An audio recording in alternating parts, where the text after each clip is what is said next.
everybody. Welcome to my homestead and welcome to my channel. My name is Jared. I hope everybody had a Merry Christmas. We did here in my household. And as I was enjoying Christmas, I took a moment to look at my phone and just kind of see if there was any news going on. And there was. There was an Iranian general that was killed in an airstrike by Israel. And I don't know if it's going to lead to something big or not, but I decided to make a video about that today. And as I was preparing this video, I came across other things that I found that were far more interesting. Starting with this. So this is a quote from an article published today from Gallant, which is the defense minister of Israel. And he said, "We are in a multi-front war. We are being attacked from 7 fronts." And that number 7 right there really stood out to me. There's not a prophecy that I can think of that says that there's going to be 7 nations or 7 groups that are going to attack Israel. But if you're familiar with scripture, especially with the book of Revelation, 7 comes up a lot in prophecy. And typically it's to convey the idea of completion. You know, we've been going through this process for 6,000 years, and the Lord's going to finish up this portion of the work, and then we're going to move on into the millennium. And so the number 7 conveys the idea of the completion of this 6,000 years. So when I read this, it really stood out that Israel views itself as having a war that has 7 fronts. And, you know, we've wondered, could this be the final war? And I think that it could. I've thought that ever since it broke out because of how unusual it is compared to other wars. And every day that goes by, there's more and more people that are being killed, and the death tolls are going up. And that by itself, you know, when you compare it to other wars, is unusual. And we're going to look at those numbers. So let's continue with the quote. So here he identifies the 7 fronts: Gaza, Lebanon, Syria, Judea and Samaria, which is the West Bank, Iraq, Yemen, and Iran. We've already responded and acted on 6 of those fronts. So I wanted to look into that more. First, I wanted to put it on my Google Earth to visualize it. And so these are the 7 fronts that he's referring to. Iran, Yemen with the Houthis. They've been attacking Israel with ballistic missiles as well as drones. And they've also been hijacking merchant ships that have been passing through the Red Sea, if they're linked to Israel in any way. Iraq, Syria, and then, of course, we've got the Gaza Strip, the West Bank, and Lebanon, specifically Hezbollah operating out of Lebanon. Okay, so these are the areas in question. And notice that they're areas. So we're not talking, he didn't list specific groups. You know, there's different groups operating in the West Bank. In Gaza, you have at least 2 groups. You have Hamas and Palestinian Islamic Jihad. He listed areas, and that's going to be important as we look at this next thing.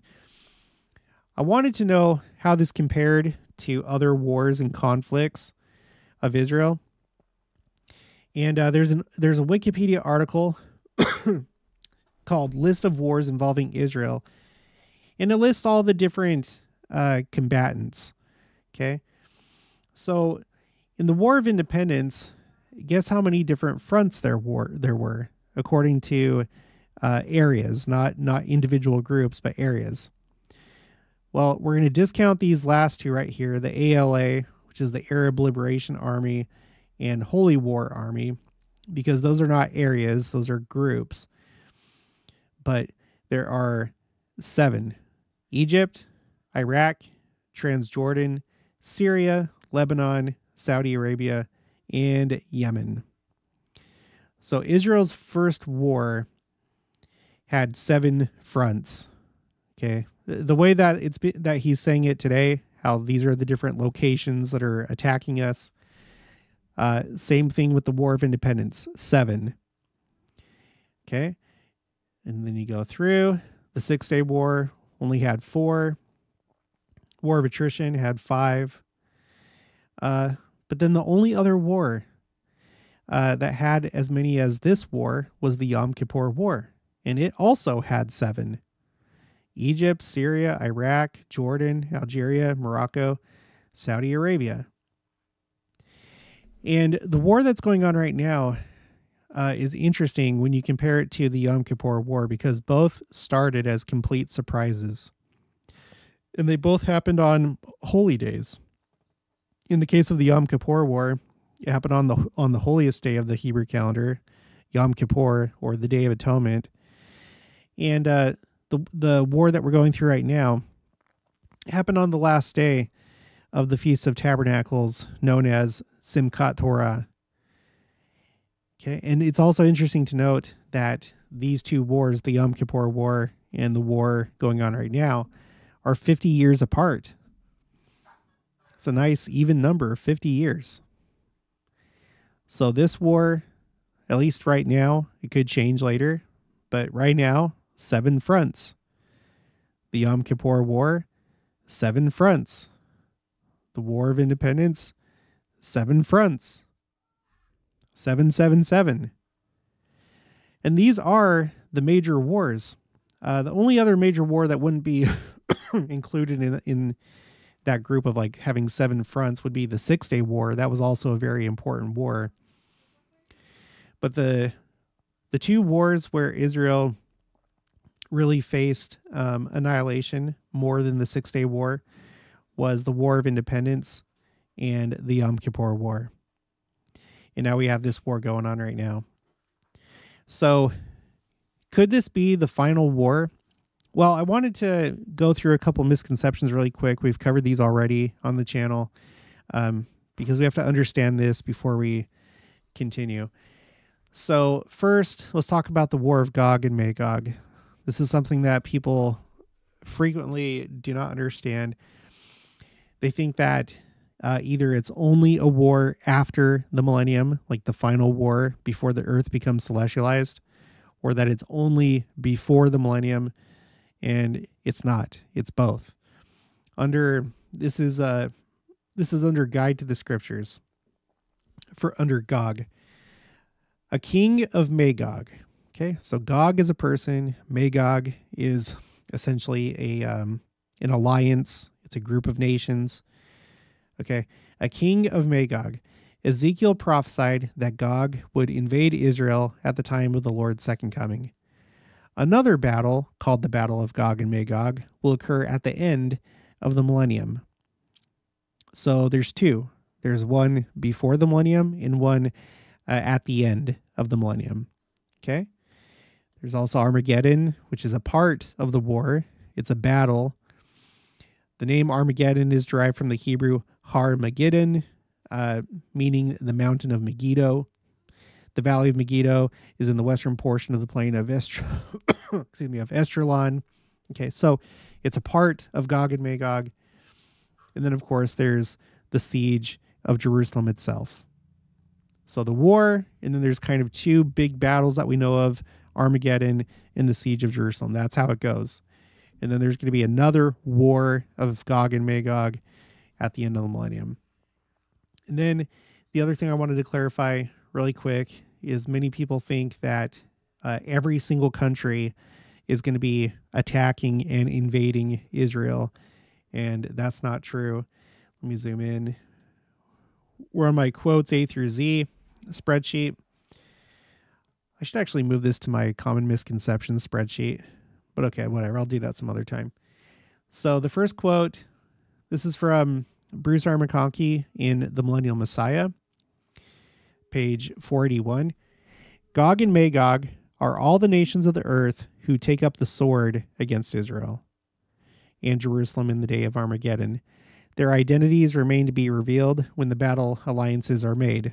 We can assume, however, that the United States, as the defender of freedom in all the world, will head one coalition, so therefore it's not against Israel, and that Russia, whose avowed aim is to destroy freedom in all nations, will head the enemies of God.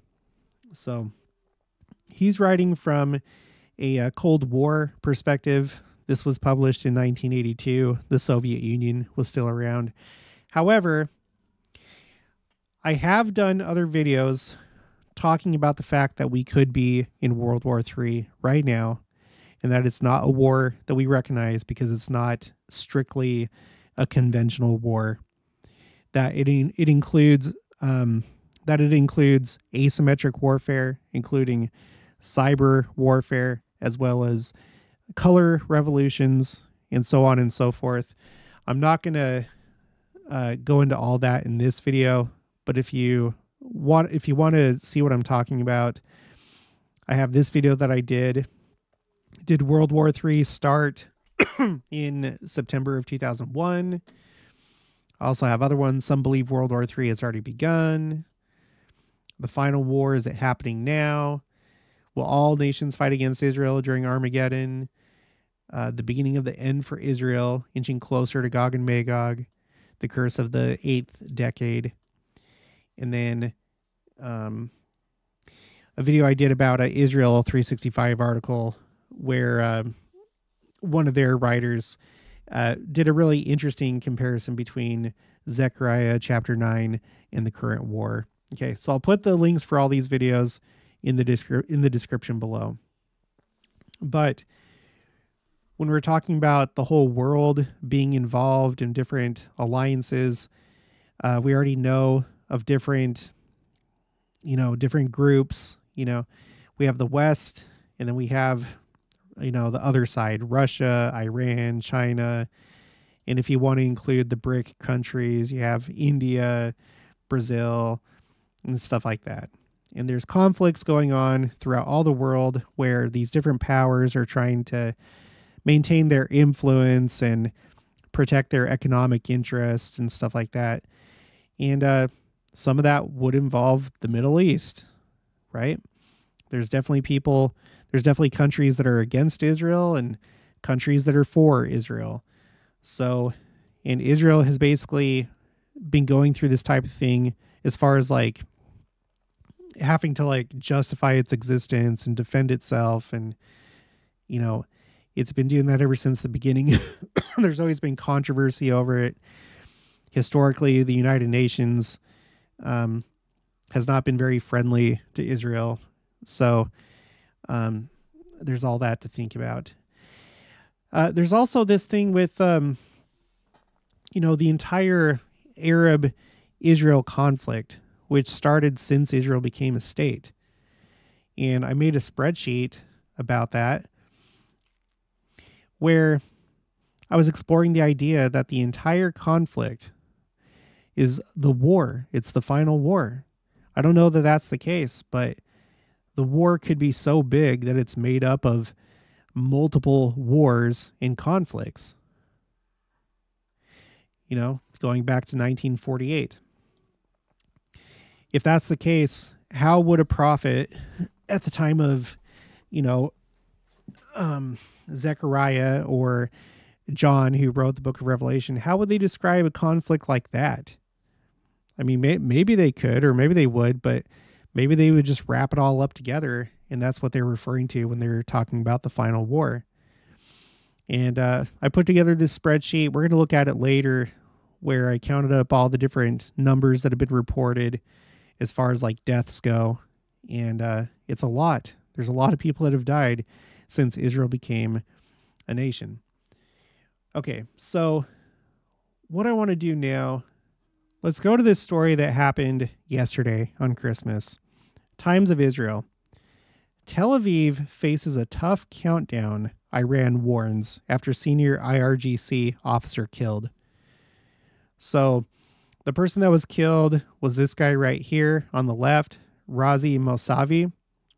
And he was an important figure. He was a high-ranking officer in Iran. Iran's foreign minister warns that, quote, Tel Aviv faces a tough countdown, end quote, after a senior officer in the Islamic Revolutionary Guard Corps was killed Monday in an alleged Israeli airstrike in the Syrian capital of Damascus. In a tweet, Hossein Amir Obdolian claims Brigadier General Razi Mousavi fought bravely for many years to ensure the security of Iran and the region. Mousavi was responsible for coordinating the military alliance between Iran and Syria and was believed by Israel to be heavily involved in Tehran's efforts to supply weapons to terror proxies in the area, including Lebanon's Hezbollah terror group. Hezbollah says it regards the killing as a flagrant and shameless violation, which is off limits, according to Iran's state-owned press TV. So I don't know how big of a deal this was. It's interesting that it happened on Christmas. Iran seems to be threatening Tel Aviv, unless they're talking about Tel Aviv from their point of view as the capital of Israel, because they don't consider Jerusalem the capital of Israel. So it's like saying, Washington faces a tough countdown, or Moscow, referring to the entire country of Russia, faces a tough countdown. So I don't know in what way they're saying that. I don't know if they're like threatening to attack Tel Aviv, the city, or if they're using Tel Aviv to refer to Israel itself. But whatever the case, they've made threats before. They threatened Israel before the ground invasion started. They said things like, we're not going to be able just to sit by and do nothing if Israel goes ahead and does a ground invasion. Well, we're pretty well into the ground invasion and they haven't done anything. The embassy in Syria, their X account, they said, I can't remember what it was. I think they said something like time is up, when Israel was getting really close to doing the ground invasion. And again, nothing happened. So is this just another, hollow threat? I don't know. It says that this guy was a brigadier general. So if you're not familiar with military terms, Iranian ranks roughly match up with the United States, and most foreign or most militaries kind of follow the same rank structure, sometimes with some differences. So for Iran, you have the generals, right? And they're referred to as, you refer to them as like flag officers or just generals. And they have this rank called second brigadier general, which is not something that we have in the United States. We start with brigadier general. And a brigadier general would be the same as that's a 1-star general. Okay, you can see it on the insignia right there. So it goes brigadier general, the major general, lieutenant general, and then just general. And then in the United States during wartime, under special circumstances, they have 5-star general. But so this guy was a 1-star general essentially. So it's not like he was like at the top or anything like that, but he was a general. So I don't know. We'll just have to wait and see what happens. This made me think of, and it's interesting because they have this picture on Wikipedia where you have him, and then you have this guy, Qasem Soleimani, and you might remember him. The United States, took him out within the last few years, which made, was a big story. Here's another picture of him. There's a Wikipedia article for it, The Assassination of Qasem Soleimani. On the 3rd of January, 2020, Qasem Soleimani, an Iranian major general, which is 1 rank up, it's a 2-star general, was targeted and killed by a U.S. drone strike near the Baghdad International Airport in Iraq while he was on his way to meet Iraqi Prime Minister Adil Abdul Mahdi. So I don't know. It's interesting. I don't know how many other generals have been taken out in this way. So I have no good feel for how serious of a situation this is. I'm just wanting to put this on your radar and on mine, and we'll just have to see if Iran does something about it. It'd be really interesting if Iran directly attacked Israel rather than through the proxy groups, but we'll just have to wait and see.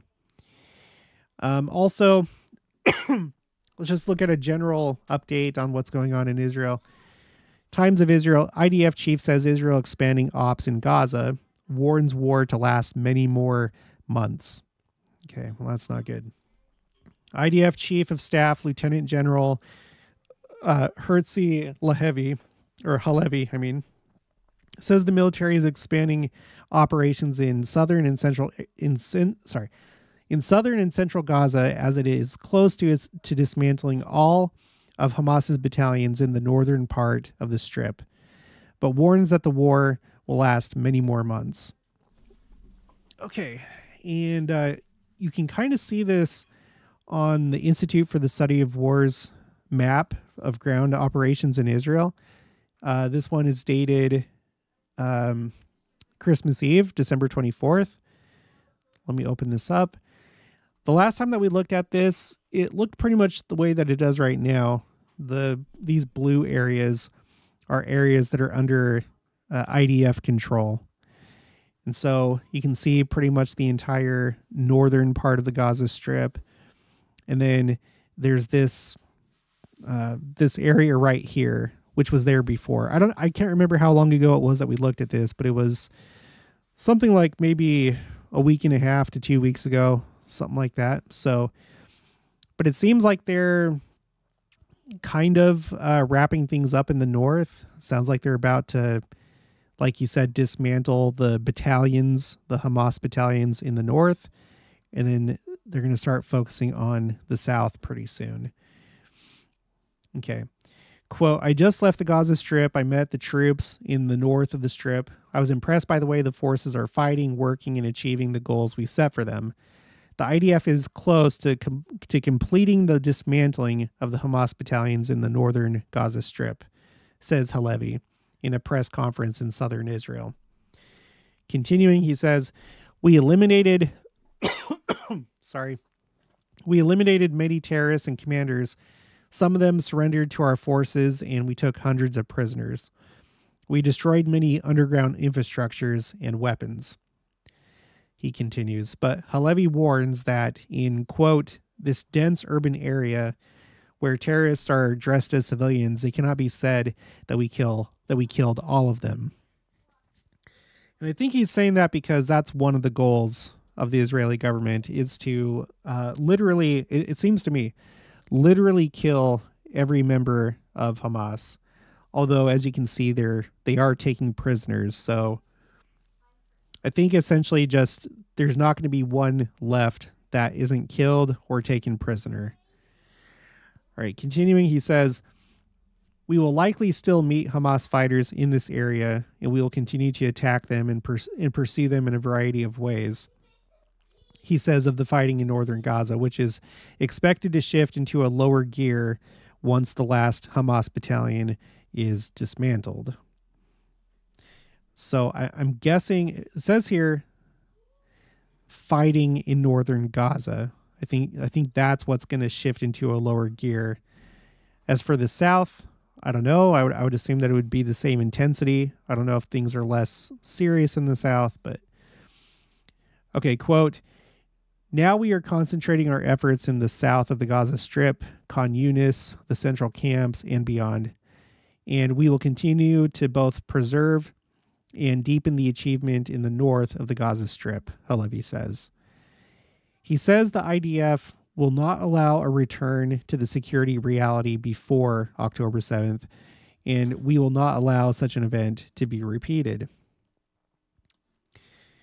Quote, this war has necessary and not easy goals to achieve. It takes place in complex territory.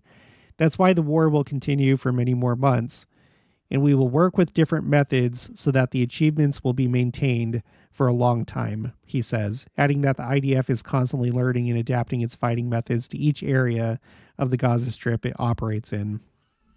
Okay, I'm going to move on from here. I was going to read more, but so anyway, that's a big question is what happens after this war? You know, what will the new security reality be after Israel succeeds? So if this is not the final war, okay, that leads to the second coming, what's going to happen after that? Who's going to be in control? That's something that's still not really too clear. Okay, now I want to go back to this article where we read from earlier that talked about the 7-front war. It's really interesting because if you've been watching my channel for a while, you know that we've already covered this idea, but it was before the war started. You have this article from the 20th of April of this year, 2023. Look at the headline. Let's look at this headline and compare it to the article that came out today. So this is from April of this year. Gallant warns multi-front war far more likely for Israel than limited conflicts. And now today, Gallant warns war could take years, says Israel targeted on 7 fronts, has hit back on 6. So what he said back in April, it turns out, was pretty prophetic. I don't know, maybe he knew something through intelligence or whatever. But so let's see what they were saying back in April. This is from Gallant. Quote, "This is the end of the era of limited conflicts," Gallant told reporters in a briefing. "We are facing a new security era in which there may be a real threat to all arenas at the same time. We operated for years under the assumption that limited conflicts could be managed, but that is a phenomenon that is disappearing. Today, there is a noticeable phenomenon of the convergence of the arenas," Gallant said. That's why it's like stuff like this that makes me think that Hamas was not acting alone on October 7th, that this is part of a larger plan. You know, if they were noticing that things are converging, I don't know. I just think that Hamas wouldn't just like suddenly go rogue. You know, what has it got them? Nothing. But as far as like, if you're just looking at Hamas, what did it get them? Nothing but destruction. But if it's part of a larger plan, then it's accomplishing things. It's, you know, it's divided. Okay, so like I've said before, it's giving Iran or other countries or other groups justification for a much bigger attack on Israel. If they can say, look how Israel responded. They were so overbearing and the response was disproportionate. You know, then they have more justification in attacking and maybe invading Israel, you know, to destroy it. They've allowed the war to go on to this point. They still haven't done anything. There's been some attacks from Hezbollah, but nothing really big. And so, and now with Israel taking out that general, it's like even more the way that they would want you to view it, more provocation. And so I think they're waiting to have as much justification as possible before moving on to the next step and attacking Israel. I could be wrong, but we'll see. Quote, "Iran is the driving force in the convergence of the arenas. It transfers resources, ideology, knowledge, and training to its proxies," Gallant said, referring to Palestinian terror groups in Gaza, Lebanon's Hezbollah, and other Iran-backed militias across the region. According to Gallant, Iran funds Hezbollah terror group in Lebanon with $700 million a year, as well as knowledge and strategic weaponry, such as precision-guided munitions. And here's Gallant. The Hamas terror group that rules the Gaza Strip is funded by Iran with $100 million annually, with additional funding worth tens of millions of dollars going to the second largest terror group in the Palestinian enclave, the Palestinian Islamic Jihad, Gallant said. Notice those two numbers. So Hamas was getting $100 million annually and Hezbollah $700 million. So quite a bit more. And a lot of people are waiting to see if there's going to be an all-out war between Israel and Hezbollah, which I would imagine would be more intense. I know that they have more weapons and rockets, and as you can see, they're better funded. So that might be the next escalation, or who knows what.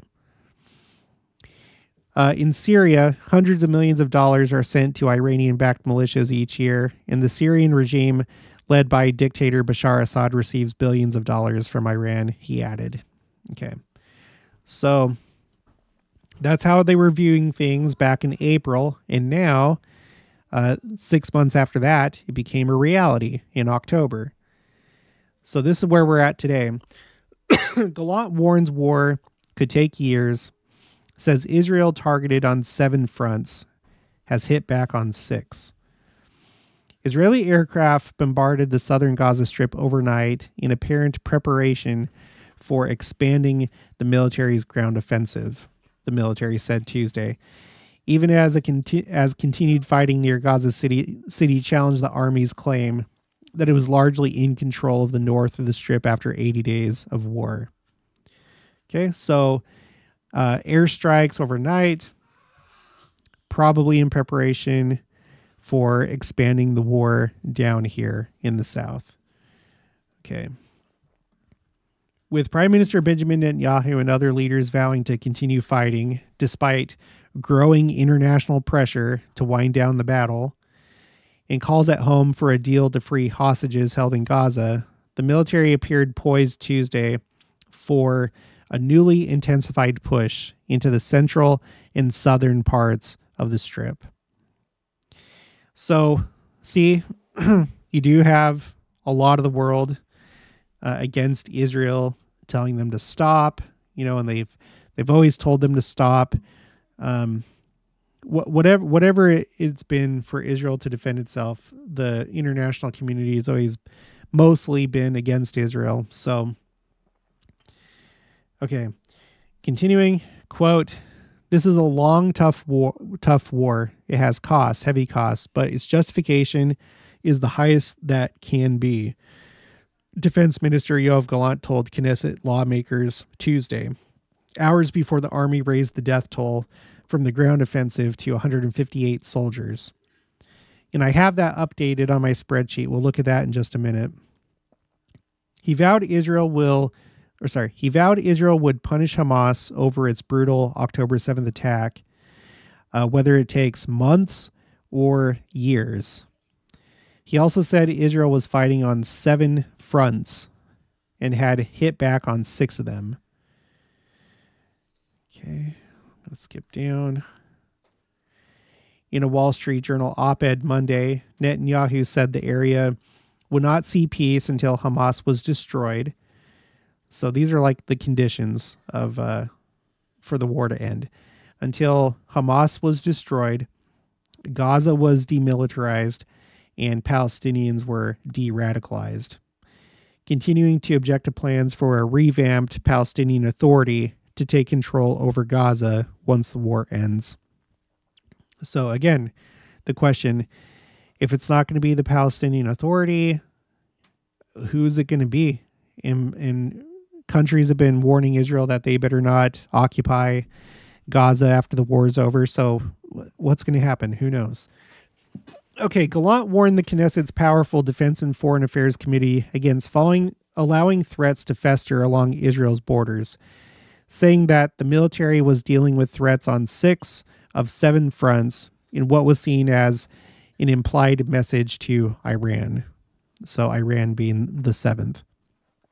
Quote, "We are in a multi-front war. We are being attacked from 7 fronts: Gaza, Lebanon, Syria, Judea and Samaria, or the West Bank, Iraq, Yemen, and Iran," he said. "We've already responded and acted on 6 of those fronts."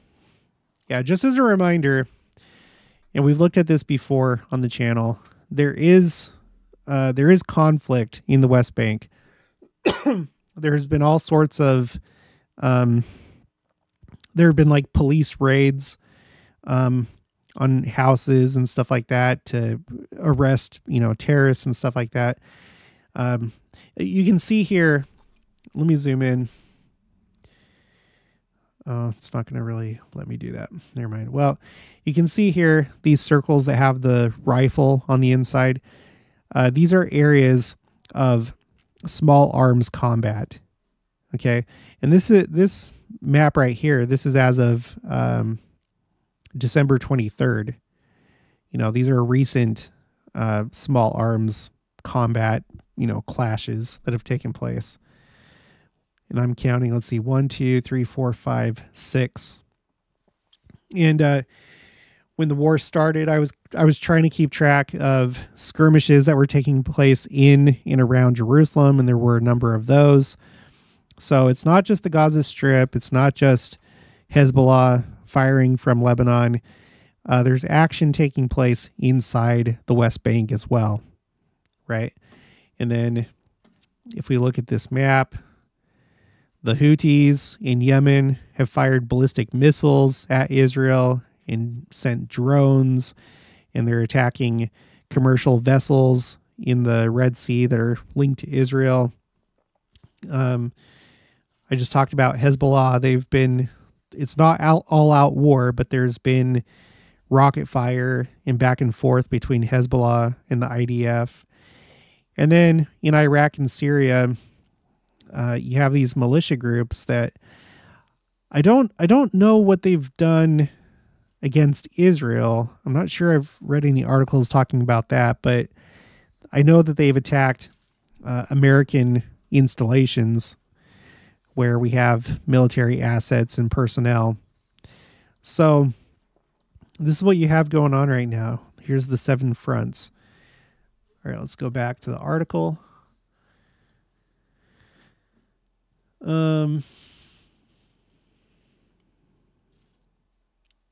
Continuing, Gallant says, everyone who acts against us is a potential target. Nobody has immunity. Without meeting the goals of the war, we will find ourselves in a situation where the problem will not be those who live near Gaza or live in the north. The problem will be that people will not want to live in a place where we do not know how to protect them. He also said, the full-throated defense of Israel's war goals came a day after families of hostages heckled the prime minister during his speech in the Knesset, as he argued that military pressure was the surest way to secure their release, but required time. We don't have time, one relative called out in response from the Knesset gallery, after which the families chanted, now, now, now, demanding the immediate release of the hostages. Opposition leader Yair Lapid, who had mostly cooled attacks on Netanyahu since the October massacres, also leveled criticism at the premier, telling Army Radio that he did not trust Netanyahu's management of the war. And in case you don't know who that is, that Yair Lapid was the prime minister immediately before Netanyahu got elected.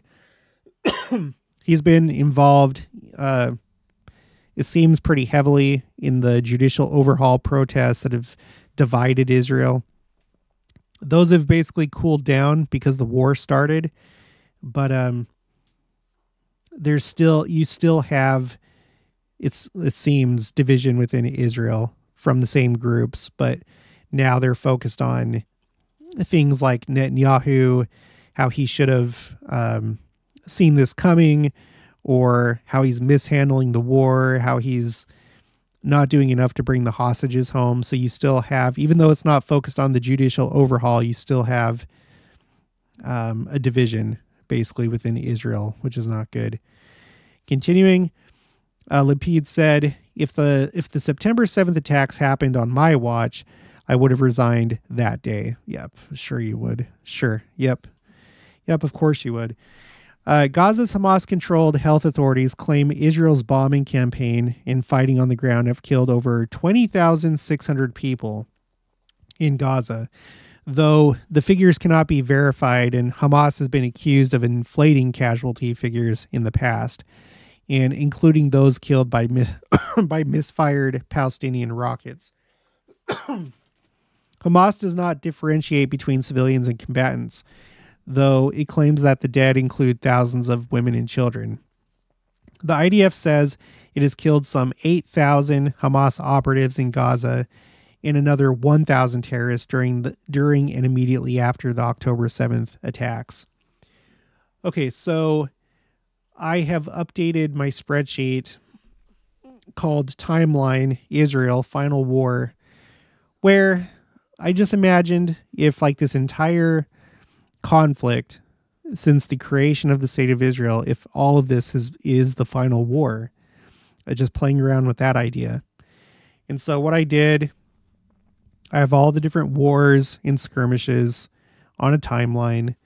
I've also included all the everyone that's killed who's been killed as a result of terrorism in column E.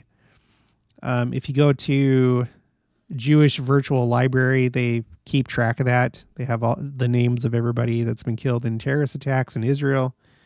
So I used that data. And this is what you have. First of all, I have the totals over here. On the Israeli side, this is the best that I can do. Okay, I did the best I could to put these numbers together. So there's been a total of almost 20,000 killed on the Israeli side, and then on the other side, which includes a whole host of different countries and groups, just anyone that's been an enemy of Israel but has been involved in war or conflict with Israel. I have all that added up, but sometimes you don't have accurate numbers, so I have I have the low estimate and the high estimate.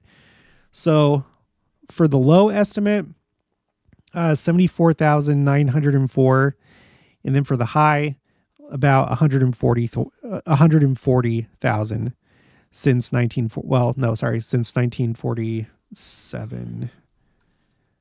Well, no, sorry, because you have all the terror attacks. The terror attacks go back to 1920, but the first war, Israel's first war, started in 1947. Okay, so it's all the numbers since that time. So what I'm going to do now, let's compare this war to all these previous wars. And to make it easier to see, I'm going to hide these columns for right now. We're just going to look at the totals because, you know, I divided them all out. Like column E is terrorism. Column F is military personnel. Column G is civilian. So I'm just going to let's just compare. We're not going to include the terrorism. Let's just compare wars to wars. Okay. So sorry. Hide. And then we'll just look at the totals, the high and low estimates for Israel's enemies. Okay. So on the Israeli side, to the best of my knowledge, the death toll is at 1,358. Here, let me zoom in. Let me zoom in more. Okay. On the other side, it ranges from 9,000 to 20,600. So it's something like that. Okay. So let's go back in time and let's see how many other wars compare to what's going on right now. Let's go back. Here's the second intifada, but it's not even close. On the Israeli side, maybe. On the Israeli side, right now we have 1,300. The second intifada was 1,074. Let's see. Here you have the Yom Kippur War, which on the Israeli side, that war had more casualties. But on the enemy side, or the other side, it's not as much as we have right now. Again, 9,000 is the low estimate for the Palestinians, and then 20,600 is the high. So the Yom Kippur War, in fact, here, this is what I should have done. Let's freeze this row. Let's see. Freeze. That way it'll carry with us. That's what I should have done. Okay. So here's the second intifada. This war already is worse than that. And we're not even through with this war. Based on what we just read, the Israeli military expects that it's going to carry on for months and maybe even years. And today is only day 80 of the war. Actually, let me double check that. Go to news. Can't remember which website keeps track. Is it this one? Okay, today is day 81. Sorry. So we're only on day 81 of this war. Okay, so Second Intifada, First Intifada, that does not compare. The First Lebanon War, this war is now worse than that. Even the high estimate, we just passed the high. Right now it's at 20,600. And then for the First Lebanon War, they had 20,000 as the high. Here's the Yom Kippur War. So the enemy side is already higher. Both the low and the high estimates is lower than the Yom Kippur War already, but not on the Israeli side. Okay. The War of Attrition. This war is worse for the enemy side, and it's pretty close on the Israeli side. There's about a 300 difference between the War of Attrition between the two wars. There's the 6-Day War, and this war is worse, except for the low estimate for the enemy side, but it's pretty close. It's not very far off. So this war already is comparable and actually worse than the 6-Day War, you could say. It is on the Israeli side for sure. Let's see, the Sinai War. This war is worse. And then there's the War of Independence. So for the War of Independence, the Israeli side is not worse. The War of Independence was much worse than this war. But as far as the enemy side, there's been more killed this time in this war. So, sorry, I know I haven't worded that all very well, but so you can see how serious this war actually is. It is a serious war when you compare it to all these other wars. Now, to be fair, there are some of these wars where there's certain countries that have not reported their casualties, or I don't know where to find them. So like Algeria, Morocco, Saudi Arabia, Syria, Yemen. So it could actually be worse, and it probably is worse for some of those wars. But anyway, it's looking pretty bad. So I guess that's it for this one. We'll just have to keep watching and see what happens. See if Iran retaliates based on this assassination of, what's his name? Razi Masavi. And I don't know, see if things escalate or if they cool down. I have no idea. All right, but that's going to be it for this one. So if you haven't already, please make sure to subscribe. Like this video if you liked it. Leave your thoughts and opinions down in the comments below. Also make sure to share it, and I'll talk to you guys later.